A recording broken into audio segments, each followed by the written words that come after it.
आज रामायणाबद्दल आपण थोडीशी माहिती बघणार आहोत। रामायण कोणी लिहिले? वाल्मिकी ऋषी। प्रभू श्रीराम यांच्या वडिलांचं नाव काय होतं? दशरथ राजा। दशरथ राजाला किती बायका होत्या? 3।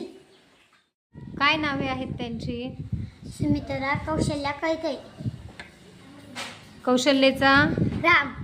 सुमित्रेचा? लक्ष्मण आणि शत्रुघ्न। कैकेयीचा? भरत।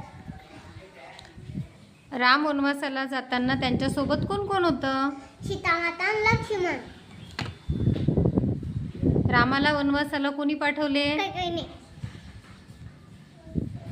प्रभू श्रीरामाला किती मुले होती? 2। काय नावे आहेत त्यांची? कुश आणि लव।